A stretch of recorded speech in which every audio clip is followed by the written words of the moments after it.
The Sisters Grimm, the Fairy Tale Detectives.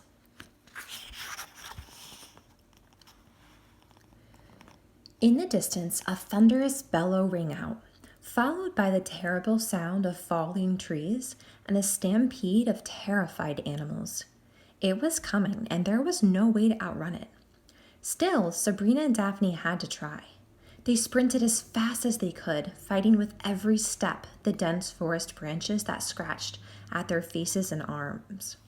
"We have to find a way to stop it," Daphne cried, between gasps. Sabrina knew her little sister was right. But how? They were two children versus a vicious monster. "I'll think of something," she said, dragging her sister behind an enormous oak tree for a much-needed rest. Sabrina squeezed Daphne's hand to reassure her while she forced air into her own burning lungs. Her words sounded empty in her ears. She didn't have a plan, and even if she did, it wouldn't make a difference. The creature was on top of them. Splintering wood and damp soil rained from the sky as the tree they crouched behind was violently uprooted. The two girls looked up into the horrible face above them and felt scorching breath blow through their hair. "What has happened to our lives?" Sabrina wondered. When did the world become unrecognizable, and what had happened to her, the 11-year-old girl who only 2 days prior had been an orphan on a train? Chapter 1, 2 days earlier. "I'm going to die of boredom here," Sabrina Grimm thought as she looked out the train window at Ferryport Landing, New York, approaching at the distance. The little town seemed to be made mostly of hills and trees next to the cold, gray Hudson River. Endless acres of evergreen forest surrounded it, as if trying to hide its existence from the rest of the world. A few 2- and 3-story buildings huddled around what appeared to be the town's only street. Sabrina couldn't see any movie theaters, malls, or museums, and she felt using the word town to describe Ferryport Landing was a bit of a stretch. The weather wasn't helping. It was raining, and rain always made her melancholy. It had been raining the day her parents abandoned her a year and a half ago, and it still made her heart ache. She remembered the day clearly, rushing home that afternoon with a report card safely tucked inside her raincoat, excited about her A's in math and English and her B in science, and a little disappointed by her C in gym. She proudly taped her grades to the refrigerator for everyone to see when they got home. It seemed odd that her parents weren't gone, but Sabrina didn't worry until Daphne's kindergarten teacher called to find out why no one had picked up the little girl. That night, the girls slept in their parents' bed, waiting for them to come home while thunder crashed in the sky outside. When the social workers came 3 days later to take them away, it was still raining, and Sabrina's report card was still hanging on the refrigerator, awaiting its praise. For all Sabrina knew, it was still there. The police investigated the disappearance. They searched the family's New York City apartment for clues. They interviewed neighbors and coworkers. They dusted for fingerprints and filed reports, but Henry and Veronica Grimm had vanished into thin air.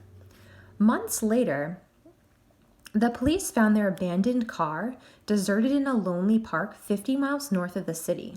The only clue was a blood-red handprint on the dashboard that turned out to be paint, but didn't lead to anything else. The investigation came to a dead end, and the cops eventually gave up the search. The girls were placed under the care of social services at first. A nice but overworked man named Todd searched for next of kin, someone who could take them in, but came up as empty as the police. No aunts, uncles, grandparents, brothers, sisters, or even distant twice-removed cousins existed. Todd promised to keep trying, but when Sabrina and Daphne were moved to an orphanage, they never saw him again. Sabrina shook off the sad memories and tucked her long blonde hair behind her ear. She felt like crying, but couldn't let her sister see her blubbering. She needed to be the strong one. After all, she was almost 12 years old.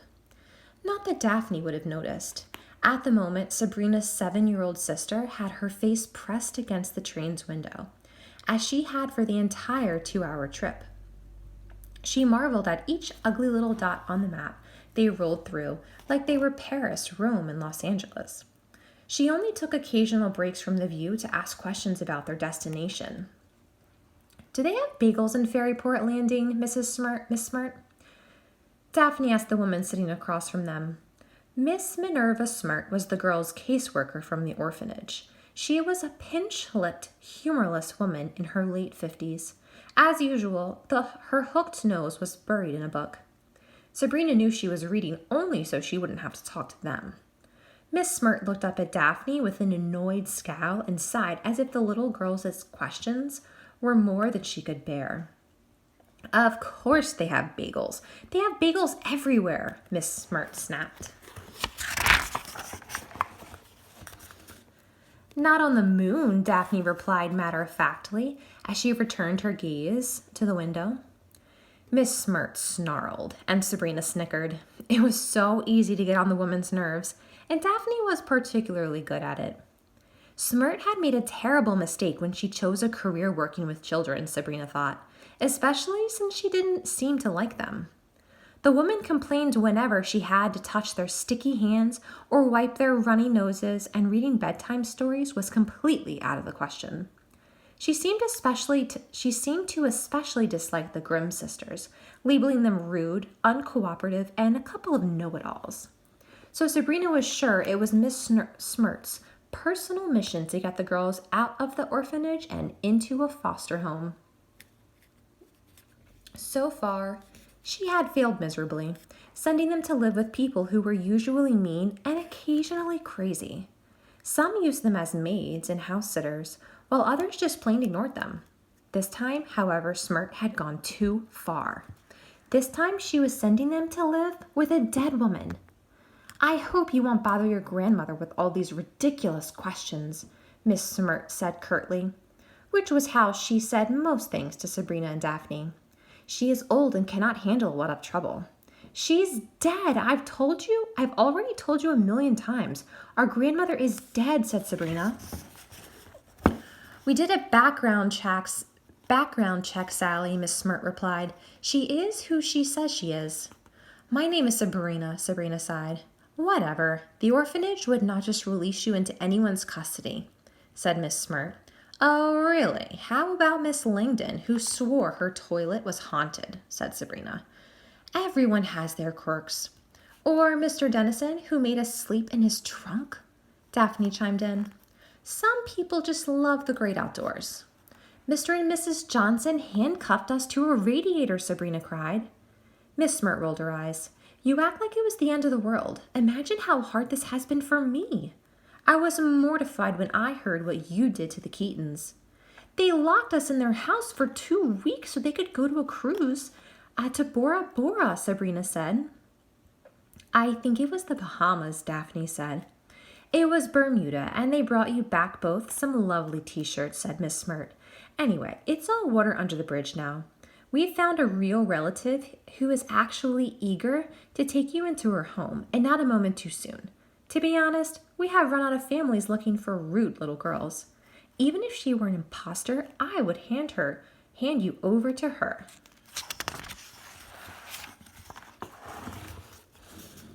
With that, Miss Smirt put her nose back into her book. Sabrina looked at the title. It was called How to Get the Love You Want. The conductor's voice rang out from the speakers on the ceiling. He announced that Ferryport Landing was the next and last stop. "What's an imposter?" Daphne asked. "It's a person who pretends to be someone she's not," Sabrina said. "Do you think there's any chance she's our real grandmother?" "Not a chance," Sabrina whispered into her sister's ear. "Dad told me she died before we were even born." "No, she's some crackpot. Don't worry, we'll be gone before the crazy old bat knows what's happened." The train slowed as it pulled into the station, and passengers got up from their seats. They took down their bags from the luggage racks above and tossed half-read newspapers onto the coffee-stained floor before heading toward the doors.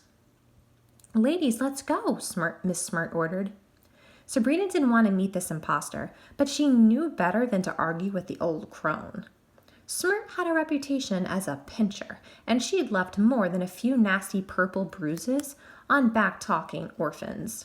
So Sabrina did as she was told and dragged Daphne's and her tiny suitcases down from the rack, then followed Miss Smirt and her sister off the train. The rain was bitingly cold. Daphne shivered, so Sabrina wrapped her arm around her sister's shoulders and held her tightly as they disembarked into the crowded platform. "The two of you had better be polite, or there's going to be trouble," Miss Smirt said.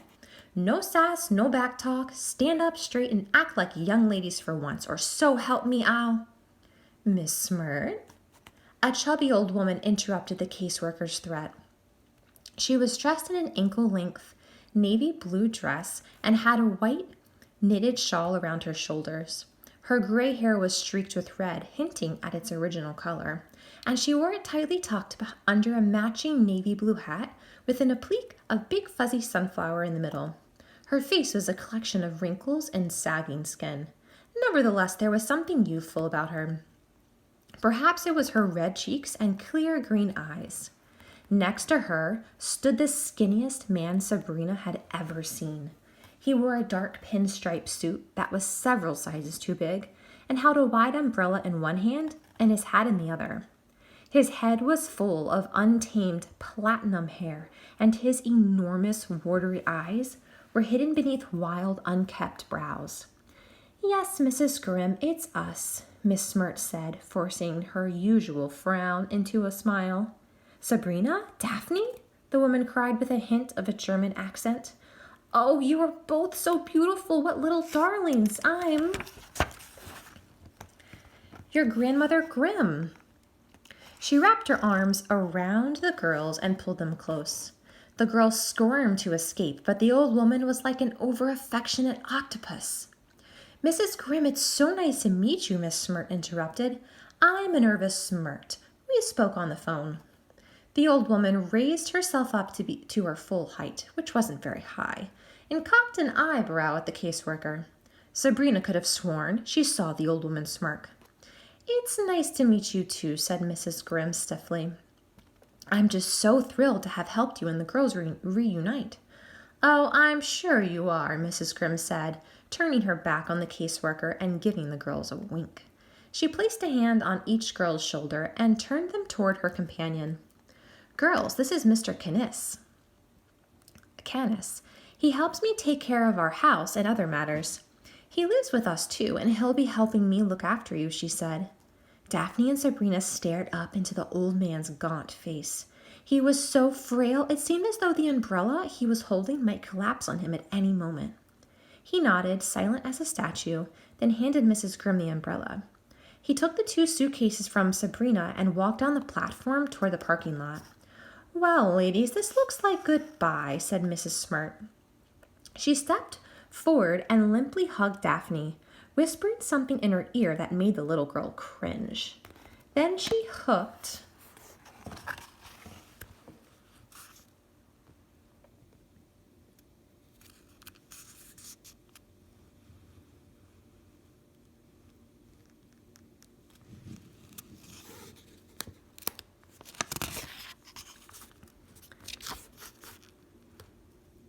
Sabrina in her uncomfortable embrace. "Let's make this the last time we see each other." She gave Sabrina a final, painful pinch before the girl could pull away. Then she turned back to the old woman. "Good luck, Mrs. Grimm." She reached out to shake Mrs. Grimm's hand. But the old woman looked at it as if the caseworker were trying to give her something smelly and dead. Smirt sensed her disapproval, hemmed and hawed for a moment, then quickly reboarded the train without looking back. The door shut, and soon it pulled away, back to New York City. Mrs. Grimm directed the girls down the platform, unloading a barrage of kisses that continued all the way to the parking lot. Mr. Canis was waiting there, next to a rusty heap of a car that squealed in protest when he opened the back door. "Is this safe?" Sabrina asked. "It got us here," the old woman laughed. "I suppose it will get us back." The girls crawled inside to find the interior was as ancient and shabby as the outside. Springs and foam erupted through the seat cushions, and when Sabrina looked down, she could see a hole in the floorboard that revealed the pavement below. "Put on your seat belts," Mrs. Grimm said. The girls searched for the belts, but found just two ends of a frayed rope buried in the seats. "These?" Daphne asked. Mrs. Grimm reached around, tied both ends over the laps, and smiled. "There, safety first," she cried. Mr. Canis started the engine, and it sputtered, backfired, and then roared to life, belching a black fog of the tailpipe. When he put it into drive, an orchestra of gears screamed so loudly that Sabrina thought she might go deaf. Daphne plugged her fingers into her ears. Mrs. Grimm turned to the girls and shouted something Sabrina couldn't hear. "What?" Sabrina shouted. "What?" the old woman asked. "I can't hear you," Sabrina yelled. "More than 6, the old woman replied. "6 what?" Sabrina screamed. "Probably," the old woman laughed. "I love dolphins too," Daphne exclaimed. "Not since I hurt my toes," Mrs. Grimm shouted. Sabrina put her face in her hands and groaned. They drove through the little town, which consisted of a 2-lane road bordered by a couple of antique stores, a bicycle shop, a police station and jail, a post office, a dentist, and a restaurant named Old King Cole's, a toy store, and a beauty parlor. Mr. Canis made a left turn at the town's one and only stoplight, and within seconds they were cruising out of the town proper and into what Mrs. Grimm called Ferryport Landing's farm country. As far as Sabrina could tell, the only crop this town grew was mud. After a long drive, Mrs. Grimm's house came into view. It sat far up on a tree-speckled hill, 15 minutes away from the closest neighbor. It was short and squat, much like its owner, with 2 stories, a wraparound porch, and small windows framed by bright blue shutters. It was painted yellow and had fat green shrubs lining the cobblestone path that led to the front door. It might have looked cozy if not for the looming forest behind it. Branches hung over the roof as if the trees were preparing to swallow the house whole. "You live in a dollhouse," Sabrina declared, oblivious to the creepy woods. Mrs. Grimm smiled, but Sabrina wasn't amused. The place was troubling and weird, and she felt as if she were being watched. She squinted into the dense trees, but if anyone was spying, he or she was well hidden. "Why do you live all the way out here?" she asked. New York City was a place where everyone lived on top of each other. And that was exactly how Sabrina liked it. Living out in the middle of nowhere was dangerous and suspicious. "Oh, I like the peace and quiet," said Mrs. Grimm. "And there's no one to hear the screaming of children up here," Sabrina thought to herself. Mr. Canis unlocked the car's huge, musty trunk, pulled out the 2 tiny suitcases, and led everyone to the front door. The old woman followed closely behind, fumbling with her handbag until she fished out what might have been the largest key ring in the world. Hundreds of keys jingled on the ring, each different from the others. Skeleton keys made from crystals, ancient brass keys, bright new silver keys in many sizes, and several that didn't look like keys at all. "Wow, that's a lot of keys," Daphne said. "That's a lot of locks," Sabrina added as she eyed the front door. "There must be a dozen bolts of all shapes and sizes." Mrs. Grimm inserted one key after another until she had unlocked them all. Then she rapped her knuckles on the door 3 times and said, "We're home." Daphne looked up at her sister for an explanation, but Sabrina had none. Instead, she twirled her finger around her ear and mouthed the word, "Crazy." Let me take your coat's labelings," Mrs. Grimm said as they entered the house, and she closed the door behind them, turning the locks one after another. "Liebling?" Daphne asked. "It's German for sweetheart," the old woman said. She opened the coat closet door, and several books tumbled to her feet. Mr. Canis quickly restacked them for her. "Girls, I must warn you, I'm not much of a housekeeper," Mrs. Grimm said. Then she turned to Mr. Canis. "We'll have dinner in about an hour." Mr. Canis nodded and without a word climbed the stairs with the girls' suitcases. A moment later, he was gone. Is he your boyfriend? Daphne asked the old woman. Mrs. Grimm blushed and giggled. Oh dear, no, Mr. Candace and I are not courting. We're just good friends, she said. What does courting mean? Daphne asked her sister. It's an old-fashioned word for dating, Sabrina replied. Ladies, let me give you the grand tour. Mrs. Grimm led them into the living room. It was enormous, a much larger room than seemed possible in a cottage so small. Each wall was lined with shelves stuffed with more books than Sabrina had ever seen. Stacks of them sat on the floor, the tables, and every other surface. A teapot perched precariously on a stack that looked as if it would fall over at any moment. The books were under the couch cushions, under the carpet. Several giant stacks stood in front of the old television, blocking the screen. On the spine, Sabrina read the strangest titles. Birds of Oz, An Apple a Day, The Autobiography of an Evil Queen, and Shoes, Toys, and Cookies, The Elvish Handcraft Tradition. Mrs. Grimm led them through another door to a room where they found a dining room table littered with even more books, some open and waiting to be read. Sabrina picked up and rolled her eyes when she read the title, 365 Ways to Cook Dragon. The old woman led them from room to room, showing them where she kept the snacks in the white-tiled kitchen and how to get the rickety bathroom door to close.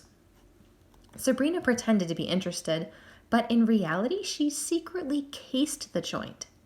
In each room, she noted where the windows and doors were, eyed locks, and paid close attention to creaky floorboards. It was a habit she'd picked up in the orphanage and all their foster homes. She always looked for the easiest way out. But there she kept, getting distracted by the odd books and the dozens of old black and white photographs that decorated the walls. Most of them were a much younger Mrs. Grimm and a stocky, bearded man with a wide smile. There were pictures of them hiking in the jungle, standing on an icy glacier, scaling a mountain, and even riding camels in the desert. And then there were pictures of them in the house. And Mrs. Grimm was carrying a small child in a papoose, while the bearded man stood next to her, proudly beaming at the camera. Daphne walked over to one of the pictures and studied it closely. Who's this guy? She asked. That was your Opa, Basil, Mrs. Grimm said wistfully. Opa? Daphne asked. Grandfather Liebling. He passed on before you were born, she said. Is that your baby? Daphne asked. The old lady smiled, then her expression turned serious. That's your papa, she said softly. The little girl's eyes grew as big as the moon, and she looked over at her sister, but Sabrina quickly dismissed the old woman's claim. Babies all look the same. An old photo doesn't prove anything, she muttered. Oh my, I've forgotten the cookies, Mrs. Grimm said as she dashed to the kitchen. In no time, she returned with a plate of fresh chocolate chip cookies. Daphne, of course, happily grabbed one and took a bite. These taste just like my mommy, she exclaimed. Where do you think she got the recipe? Mrs. Grimm asked. Sabrina refused to take a cookie, giving Mrs. Grimm an I know what you're up to look. She wasn't going to be bribed with sweets. The old woman shrugged and set the cookies on a stack of books. Oh, I should introduce you to Elvis, Mrs. Grimm continued, then let out a blasting whistle. Suddenly, there was a great rumbling in the house. Books fell from their shelves, windows shook in their frames, and the plate of cookies slid to the floor before it could be saved. And then something enormous came charging through the room and right at them. It moved so quickly Sabrina couldn't tell what it was. And it pushed over lamps and chairs, leaped over an ottoman, and knocked the terrified girls to the ground. Sabrina screamed. Sure, they were about to be eaten by a bear or some kind of hairy rhinoceros, when much to her surprise, a gooey tongue licked her cheek. She opened her eyes to find the friendly face of a giant dog. Elvis, please get off of them, Mrs. Grimm said, half commanding and half laughing at the Great Dane. He gets very excited to see around new people. The enormous dog gave Sabrina's face one last lick, leaving a long trail of drool before sitting down next to the old woman, panting and wagging his immense tail. This is Elvis. He's a member of our little family and completely harmless if he likes you. said Mrs. Grimm, scratching the beast on his immense head. The dog licked the old woman on the cheek. And if he doesn't? Sabrina asked as she climbed to her feet. Daphne jumped up and threw her arms around the dog. Oh, I love him. He's so cute. She laughed as she covered the dog with her own kisses. This is the only boyfriend I have, Mrs. Grimm smiled, and probably the smartest one I've ever had too. Watch. Daphne stepped back and she and Sabrina watched as Mrs. Grimm put her hand out to Elvis. Elvis, shake, she said, and the dog reached out a huge forepaw and placed it in her hand. Daphne giggled. Play dead, Daphne said hopefully, and the dog fell stiffly over onto his side, the impact knocking over a lamp off the table.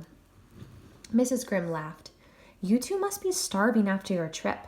I suppose I'd better get started with dinner. I hope spaghetti and meatballs is okay. I love spaghetti and meatballs, Daphne cried as Elvis gave her a fresh lick. I know you do, Mrs. Grimm said with a wink.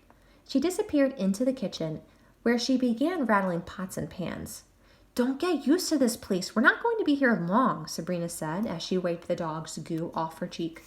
Stop being a snot, Daphne said as she laid a huge smooch on Elvis. Snot was her favorite word lately. She wouldn't hurt us. She's nice. That's why crazy people are so dangerous. You think they're nice until they're chaining you up in a garage, Sabrina replied. And I'm not being a snot. Yes, you are. No, I'm not. Yes, you are, Daphne insisted. So what if she's a little weird? Anything is better than living at the orphanage, right? We've been over this 1,000,000 times. What if Mom and Dad come back for us? The first place they'll look is the orphanage. We need to stay there. They've been gone a long time, Daphne said. She walked over to the wall to examine the photograph the old woman claimed was of their girl's father.